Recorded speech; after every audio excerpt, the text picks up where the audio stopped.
सभी को प्रणाम। हम पढ़ रहे हैं वाग्मय उपासना समर्पण योग चैप्टर 9।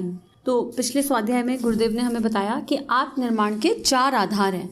गुरुदेव उनके बारे में हमें समझा रहे थे और वो 4 आधार हैं। पहला, शरीर को नहीं आत्मा को प्रमुखता दें। दूसरा, रूढ़ी को नहीं विवेक को अपनाएं। तीसरा, सरलता, सादगी और संतोष। चौथा, दया, प्रेम और करुणा। तो कल हमने एक के बारे में समझा और बहुत ही खूबसूरत तरीके से गुरुदेव ने बताया कि हमें हर समय सांसारिक कार्यों की चिंता लगी रहती है, तो हमें एक बैलेंस क्रिएट करना है कि हम आत्मा के पोषण के लिए भी ध्यान दें। हम 24 घंटे शरीर की चीज़ों में इन्वॉल्व रहते हैं, शरीर भाव के लिए सब कुछ करते हैं और वो भी शायद सही तरीके से नहीं कर रहे हैं। शरीर का भी इंसान अच्छे से ध्यान रख ले, खाना पीना, रहन सहन, आहार विहार अच्छा हो जाए तो भी कुछ हो जाएगा। हम शरीर को भी तरीके से यूज़ नहीं कर रहे। तो आइए प्रार्थना करते हैं परम पूज्य गुरुदेव वंदे माता जी से कि जो हम पढ़ रहे हैं इसको हम जीवन में उतार सकें, क्योंकि गुरुदेव बहुत सुंदर बता रहे हैं कि दृष्टिकोण का परिवर्तन हो जाएगा तो सब कुछ ठीक हो जाएगा। और हमें अपने भीतर भी देखना है और इस जो भी कार्य हम करें उसे कौतूहल के लिए नहीं, अपनी आत्मा के निर्माण के लिए करना है, आत्म कल्याण के लिए करना है। तो उसके बाद अगर वो सब होने लगेगा अपने आप, तो फिर शरीर, परिवार, संपत्ति, मान, बढ़ाई, ध्यान, ये सारे कार्य जब आत्म स्तर पर ध्यान रख के किए जाते हैं तो परमार्थ बन जाते हैं। तो यही गुरुदेव हमें इसके माध्यम से समझा रहे हैं। अगला हेडिंग है रूढ़ी को नहीं विवेक को अपनाएं। तो इसमें गुरुदेव लिख रहे हैं, दूसरा चिन्ह यह है कि जब जीवन का क्रम अब तक जिस ढर्रे पर चलता आया है उसका अनन्य अनुयायी न रहकर विवेक के आधार पर अपनी गतिविधियों का निर्धारण करने का साहस उत्पन्न हो। साहस के बिना कोई बड़ा काम नहीं हो सकता। जीवन परिवर्तन जैसी प्रक्रिया को कायर और डरपोक आदमी नहीं कर सकता। ढर्रे में हेरफेर करने की एक तो अपनी हिम्मत नहीं करनी पड़ती, फिर कुछ साहस भी किया जाए तो घर के अन्य सदस्य एवं साथी लोग उपहास करते हैं, मजाक बनाते हैं। कमज़ोर आदमी झेप जाते हैं और फिर अपने को अपराधी या मूर्ख बनने जैसी झिझक में फंसा हुआ देखकर उठाए हुए कदम को हम वापस ले लेते हैं। 100 मूर्खों के बीच रहते हुए किसी बुद्धिमान व्यक्ति को मूर्खतापूर्ण गतिविधियों को अपना लेना शोभा नहीं देता। स्कूल में सैकड़ों बच्चे पढ़ते हैं, वे तरह तरह की नादानी करते रहते हैं। यदि अध्यापक उनकी बातों में आ जाए और अपनी रीति नीति छोड़कर उन्हीं की रीति को देखता रहेगा चलने और उसी अनुसार चलने लगेगा तो अध्यापक का क्या गौरव रह जाएगा। तो गुरुदेव हमें ये बता रहे हैं कि कोई भी परंपरा जो जिस ज़माने की बनी हुई है, लेकिन हम उसको अंधा अनुकरण ना करें उसका, और समय के हिसाब से उसमें हेरफेर करना पड़े तो करें।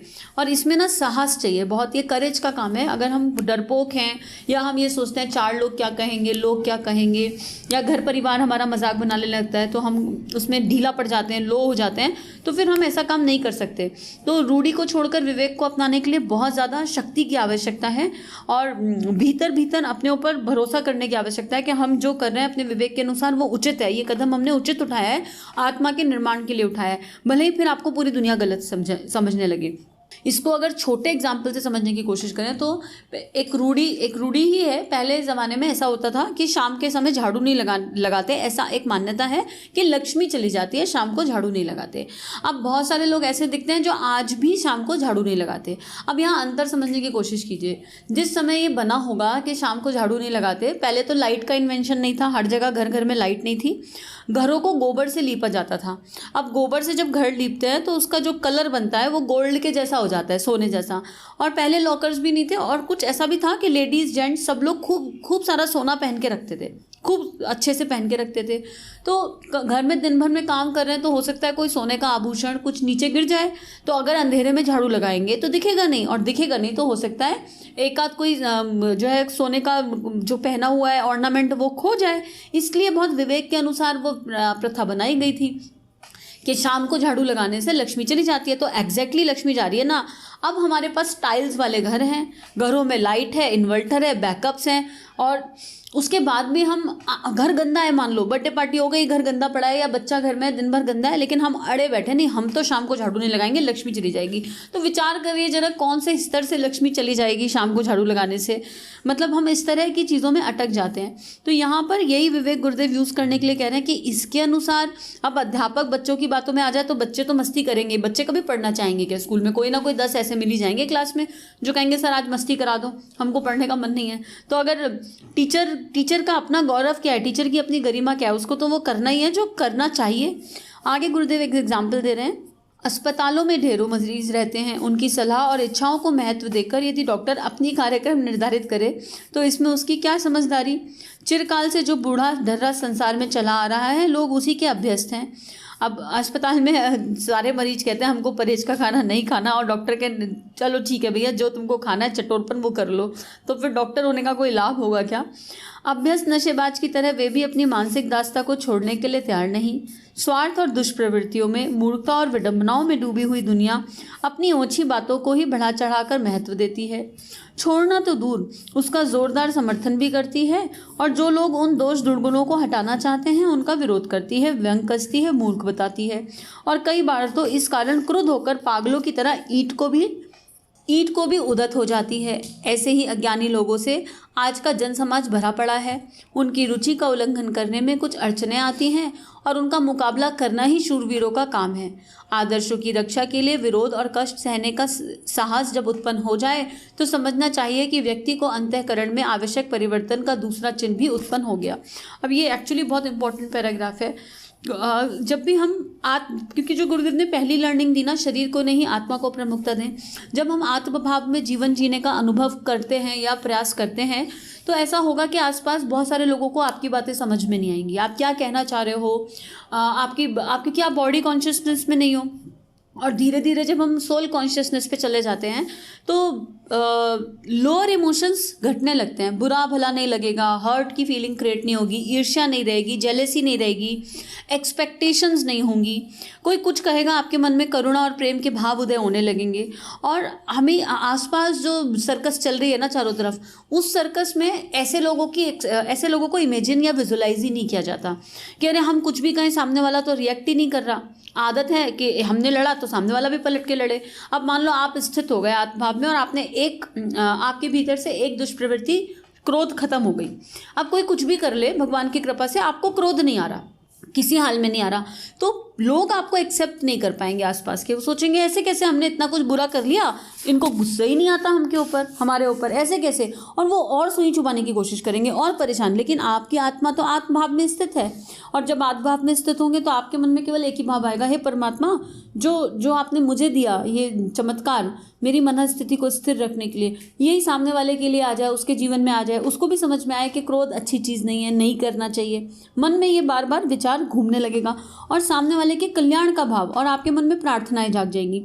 अब ऐसे में जब आप ये करोगे तो लोग आपको अभी भी कहेंगे अच्छा, कमेंट कर सकते हैं आपके ऊपर, व्यंग कर सकते हैं, आपको समझ नहीं सकते, और अगर गलती से भी कभी क्रोध आ गया तो वही बात पकड़ के बैठ जाएंगे। क्योंकि जब इस मार्ग पे हम चलते हैं तो आसपास वाले हमसे परफेक्शन एक्सपेक्ट करने लगते हैं। अब ये भी तो समझना पड़ेगा कि यात्रा शुरू करी है, परफेक्शन तो कहीं पे भी नहीं है, आते आते आएगा, और कब आएगा वो भगवान ही जानता है, वो थोड़ा ना पता है कितने जन्मों में आएगा। लेकिन आसपास के लोग जब भी हम अध्यात्म के मार्ग पे चलते हैं एक्सपेक्ट करते हैं कि हम परफेक्ट हो गए, अब हम कोई गलती नहीं करेंगे। और अगर वहाँ हमने रिएक्ट कर दिया, मान लो उन्होंने परफेक्शन एक्सपेक्ट किया, वो उनका व्यवहार है, लेकिन हमको रिएक्ट नहीं करना है। तो इसलिए गुरुदेव कह रहे हैं कि बहुत करेज का काम है। और जब आप इस रास्ते पे चलते हो तो कुछ लोग आपको बहुत गुस्सा हो जाएंगे, बहुत चिल्लाएंगे, चीखेंगे आपके ऊपर और कहेंगे क्या पागलपन चल रहा है। तो इसलिए ये यात्रा शूरवीरों की यात्रा है। और अगर आपके अंतःकरण में आपको लग रहा है कि परिवर्तन हो गए, जो होने योग्य परिवर्तन है, आपका मन शांत हो गया, तो इसका मतलब आप इस यात्रा पे दूसरा कदम चल चुके हैं और दूसरे कदम पे विजय प्राप्त हुई और तीसरे की बारी। तो अब तीसरा कदम क्या है, गुरुदेव क्या लिख रहे हैं उसको भी पढ़ते हैं। सरलता, सादगी और संतोष, ये तीनों एक्चुअली विभूतियाँ हैं जो प्राप्त होंगी इस यात्रा पे चलते चलते। गुरुदेव लिख रहे हैं परिवर्तन का तीसरा चिन्ह सरलता, सादगी और संतोष। उच्च दृष्टिकोण के व्यक्ति इस तरह की वेशभूषा और रहन सहन की पद्धति पसंद नहीं करते जो आडंबर, अपव्यय व छिछोरपन से भरी हुई हो। खर्चीले बनावटी जीवन को सादगी में बदल देने से बहुत समय और धन की सहज बचत हो जाती है। आर्थिक तंगी अनुभव करने और निरंतर उसी की पूर्ति में व्यस्त रहने का एक कारण यही है खर्चों का बहुत बड़ा होना। चूल्हा चौका और पहनने ओढ़ने का साधारण खर्च जितना होना चाहिए उससे कई अधिक खर्च आडंबर और विलासिता की बातों में करते हैं। उसकी पूर्ति में निरंतर व्यस्त और चिंतित रहना पड़ता है। ऐसे परमार्थ, आत्मनिर्माण, पारिवारिक उत्तरदायित्व, लोक सेवा आदि के लिए समय कहाँ से निकाल पाएंगे। जिसके पास पेट के धंधों और आडंबरों से फुर्सत नहीं, उसे जीवन लक्ष्य की ओर ध्यान देने और उसके लिए कुछ करते रहने की इच्छा ही क्यों रहेगी। कितनी सुंदर बात गुरुदेव लिख रहे हैं कि जब इस यात्रा पे चलेंगे तो समझ में आ जाएगा कि आत्मा का जो असली वेश है, असली आभूषण है, वो सरलता है, सादगी और संतोष है। जो है वो पर्याप्त है, ज़्यादा की भागदौड़ नहीं। अब मान लो घड़ी है, रिस्ट वॉच है, तो 50 रुपये की घड़ी से भी उतना ही टाइम दिखता है, और $500 की 50,000 की घड़ी लाओ तब भी उतना टाइम दिखता है। अब ये मेरी अपनी एम्बिशन है कि मुझे मार्केट जाना है या मुझे पार्टी में जाना है, तो मैं कैसी घड़ी पहनूं। तो हर चीज़ में ऐसा होता है कि जो रिक्वायरमेंट की चीज़ें हैं वो सादगी से भी अवेलेबल हैं, और वो सादगी के साथ भी उतना ही काम करती हैं। अभी मोबाइल है, 5,000, 15,000, 25,000 हर रेंज में मोबाइल आ रहे हैं। हमारी रिक्वायरमेंट किस लेवल की हमको वो समझना है, और जिससे रिक्वायरमेंट पूरी हो रही है उसी से काम कर सकते हैं। लेकिन हमको हर तीसरे महीने नया चाहिए, जैसे ही मार्केट में नया मॉडल आया हमको नया चाहिए। तो यही हमें अपने आप से चेक करना है कि हमारा जीवन सरलता की तरफ बढ़ रहा है। खाना पीना सरल हो जाएगा, मन ही नहीं करेगा, अलमारी में कपड़े जितने हैं उन्हीं से गुजारा करने का मन करेगा, अच्छी इच्छा नहीं करेगी बहुत ज़्यादा खरीदने की, ऑटोमेटिक। क्योंकि पता है कि और वो जब वो इच्छा नहीं करेगी ना तो अपने आप आशाएं रहेंगी, कॉन्फिडेंस भी रहेगा, लेकिन भागम भाग रैट रेस में जो भाग रहे हैं ना वो ख़त्म हो जाएगी। एक संतोष अंदर भीतर से एक सेल्फ सेटिस्फेक्शन आ जाएगा, और फिर सेल्फ सेटिस्फेक्शन आ जाता है तो हम अपने पूरे कर्म करते हैं। और ऐसा नहीं कहा जा रहा है यहाँ के बिल्कुल खाली बैठ जाओ या स्वावलंबन मत करो, पर उसमें एक बैलेंस मिल जाता है। स्वावलंबन भी एक बैलेंस के साथ इंसान करता है, और फिर जो एक्स्ट्रा आता है, संग्रह की प्रवृत्ति भी खत्म होने लगती है। अगर आपके पास स्वावलंबन है, आपके पास कैलिबर है और आप अच्छा कमा रहे हो, ज़्यादा कमा रहे हो, तो उसका जो सदुपयोग है वो दूसरी दिशा में होने लगता है। ये गुरुदेव समझा रहे हैं। सादगी, संतोष और सरलता का जीवन बिताने से, सांसारिक उन्नति की बड़ी बड़ी महत्वाकांक्षाएं ना रखने से शारीरिक और मानसिक अवकाश मिलने लगता है। चिंताएं हल्की हो जाती हैं, समस्याएं सुलझी हुई दिखती हैं।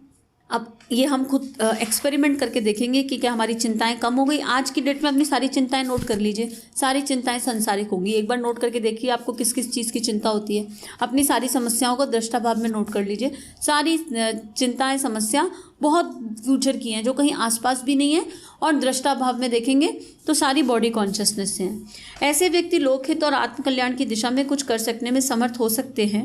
जीवन को लौकिक आडंबरों से ना भरना हो और स्वभावतः आत्मकल्याण एवं परमार्थ के लिए कुछ ठोस काम करना हो तो सांसारिक दृष्टि से साधारण काम चलाऊ और संतोषी दृष्टिकोण अपनाना पड़ेगा। ये एक कंडीशन है। अगर आप कहते हैं कि आप गायत्री साधक हैं, या आप कोई भी साधक हैं, आप हरे राम हरे कृष्णा के साधक हैं, आप जो है सदगुरु से जुड़े हैं, आप कहीं पे जुड़े हैं, आप आर्ट ऑफ लिविंग से हैं, ये मैं कुछ नाम ले रही हूँ, उसका मतलब ये नहीं कि यही हैं, आप कहीं पे भी कुछ काम कर रहे हो। लेकिन जब तक हमारा सांसारिक जीवन आडंबरों से भरा हुआ है तब तक हम कुछ नहीं कर सकते। हमको अपने आप अगर आत्मकल्याण करना है और परमार्थ के कार्य करने हैं तो हमको बहुत सरल जीवन जीने की आवश्यकता है, और वो भी दिखावे के लिए नहीं, अंतरात्मा से इच्छा हो जाएगी कि जीवन सरल होना चाहिए। जिन्होंने जीवन का सदुपयोग करने का निश्चय किया उन्हें सादगी भी अभी के अभी अपना लेनी चाहिए। श्रेयार्थी को यह तीसरा परिवर्तन भी करना ही होता है। बहुत कमाने की अपेक्षा वह बहुत सत्कर्म करने की बात ही सोचता है। तो बहुत लंबे चौड़े पैकेजेस नहीं चाहिए। अगर आप लोकहित के लिए कुछ करना चाहते हो तो जितना आएगा उसी में आपका गुजारा हो जाएगा। आपकी आवश्यकताएं उसी के अकॉर्डिंग अपने आप कम हो जाएगी, खुद से इच्छा ही खत्म हो जाएगी बहुत ज़्यादा कुछ करने की, और जो है वो पर्याप्त है। असली सुकून, असली संतोष किस में मिलेगा? परमार्थ के कार्य करने में, लोक कल्याण के कार्य करने में। उससे जो आत्मिक आनंद प्राप्त होगा वो किसी और चीज़ से हो ही नहीं सकता। वो आपके बैंक बैलेंस तो कभी नहीं दे सकता आत्मिक आनंद। लेकिन जब आपकी आत्मा को सोते समय ये पता हो कि आज माध्यम बन के आप किसी की हेल्प कर पाए, किसी की सेवा कर पाए, किसी के चेहरे पे आपके माध्यम बनकर एक मुस्कान आ गई, तो जो उसका संतोष होता है उससे बड़ा कोई संतोष नहीं हो सकता। तो आइए परम पूज्य से प्रार्थना करें कि हमारे भीतर भी ये संतोष आए, और हमें भी सोने से पहले ये सुकून हर दिन प्राप्त हो कि आज हमें भगवान ने माध्यम बनाया और हमारे माध्यम से किसी के चेहरे पर एक मुस्कान आ गई। सभी को प्रणाम। हमारे YouTube चैनल को सब्सक्राइब करें और बेल आइकन को दबाकर ऑल पर क्लिक करें ताकि नोटिफिकेशंस आपको मिलती रहें।